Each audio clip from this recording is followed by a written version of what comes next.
आजकल देश में मजाक चल रहा है। जिस विषय पर चर्चा होनी चाहिए उस विषय पर कोई बोल ही नहीं रहा है, क्योंकि सब अपनी अपनी जाति में मस्त है। एक जाति वाला दूसरे जाति को बुरा भला कहने में मस्त है। देश की राजनीतिक पार्टी उसका तमाशा देखने में व्यस्त है, क्योंकि जातियां सिर्फ देश में राजनीतिक पार्टियों के लिए वोट बैंक है, उससे ज्यादा कुछ नहीं। लेकिन जातियों के लोगों को ये लगता है कि नहीं, हमारी ही जाति सब कुछ है। ये जाति है कि देश से जाति ही नहीं। ये जाति मीठा जहर देश में घोल रही है। अगर समय पर ये जाति की मानसिकता न बदली गई तो देश को बहुत बड़ा नुकसान होने वाला है। हमें जाति से उठकर इंसान बनने की आवश्यकता है। हमें जाति से उठकर एक सभ्य समाज बनाने की आवश्यकता है। अगर हम खुद को एक इंसान माने तो हम दूसरे को अमर्यादित भाषा कैसे बोल सकते हैं, हम दूसरे को गाली कैसे दे सकते हैं, हम किसी को जात के आधार पर अपमानित कैसे कर सकते हैं। उदाहरण ले लिया जाए तो एक घर में अगर 4 व्यक्ति रहने वाले हैं तो चारों की विचारधारा एक जैसी नहीं होती। तो हम कैसे मान लें कि एक समाज और दूसरे समाज की विचारधारा एक जैसी हो जाएगी। हम आम नागरिक हैं, हमें राजनीति में नहीं पड़ना चाहिए।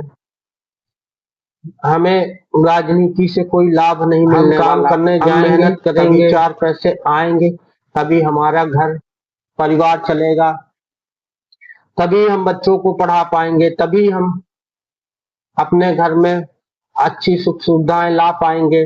देश के सभी वर्गों के व्यक्तियों से ये विनम्र निवेदन है कि ये जातिवाद का विष अपने आप में फैलने मत दीजिए। हर समाज में कुछ ऐसे मानसिकता वाले लोग हैं जो नहीं चाहते कि एक समाज सभ्य समाज हो, बिना जातिगत भेदभाव के लोग एक दूसरे का सम्मान करें। अगर वो चाहते तो वो किसी एक पक्ष की तरफ से दूसरी पक्ष को भला बुरा न कहते। अगर वो समाज को जोड़ना चाहते तो वो अपनी विचारधारा में परिवर्तन जरूर करते हैं। जैसे कहा जाता है कि समान वर्ग ने SC/ST वर्ग को पूर्व में बहुत प्रताड़ित किया है। चलो मान लेते हैं कि हाँ किया है, लेकिन अब देश को आजाद हुए 80 साल हो गए। देश में संविधान लागू हुए लगभग 76-77 साल हो गए। अगर आज भी हमारे SC/ST समुदाय के लोग आज भी पिछड़े हैं तो इन 77 सालों में सामान्य वर्ग का दोष नहीं है। इन 77 सालों में अगर वो आगे नहीं बढ़ पाए तो उसका दोष जाता है देश में शासन करने वाली राजनीतिक पार्टियों को, न कि समान वर्ग के लोगों को। अगर उन्हें आपकी इतनी ही चिंता थी तो उन्होंने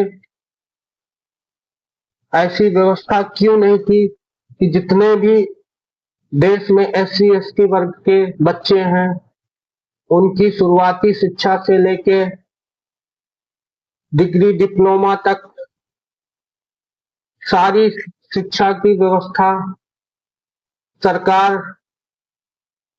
अपनी जिम्मेदारी में क्यों नहीं ली। अगर SC/ST वर्ग के उद्धार की चिंता देश की राजनीतिक पार्टियों को होती तो आज के 77 साल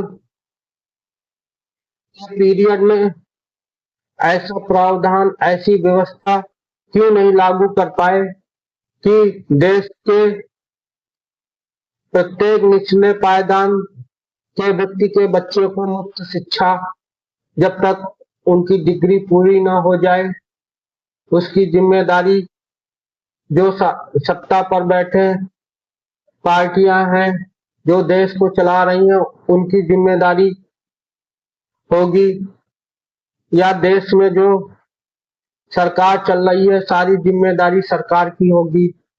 सारा मुद्दा ही खत्म हो जाता। जब SC/ST वर्ग के सारे बच्चे पढ़े लिखे होंगे तो ये विषय ही नहीं रहेगा, वो खुद ही अपने हक की बात रख पाएंगे और ये आरक्षण का मुद्दा काफी हद तक खत्म हो जाता है।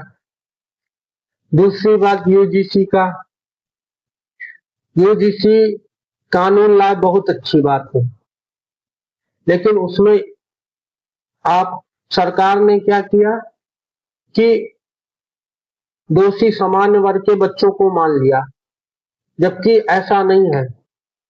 अत्याचार वही करता है जो सक्षम है, जो गरीब होगा, जिसके घर में खाने के पैसे नहीं होंगे, जिनके माता पिता ने सब कुछ दांव पे लगाकर अपने बच्चे को पढ़ने भेजा होगा, वो कभी किसी पर अत्याचार क्या करेगा। इसमें सरकार को सिर्फ इतना जोड़ना है UGC में कि अगर शिकायत गलत होगी तो शिकायतकर्ता पर भी वैसे ही कार्रवाई होगी। ये भी मुद्दा खत्म हो जाता। दूसरा SC/ST वाला कानून की बात की जाए, में जितने भी SC/ST के केस आते हैं ज्यादातर जो है झूठे पाए जाते हैं। इस झूठ के चक्कर में देश के कई परिवारों को इसका खामियाजा भुगतना पड़ता। देश में किसी भी व्यक्ति के साथ, चाहे वो निचले पायदान का हो, चाहे वो ऊंचे का हो, किसी के साथ भी जाति भेदभाव नहीं होना चाहिए, लेकिन किसी जात की आड़ लेके किसी पर किसी कानून का दुरुपयोग भी नहीं होना चाहिए।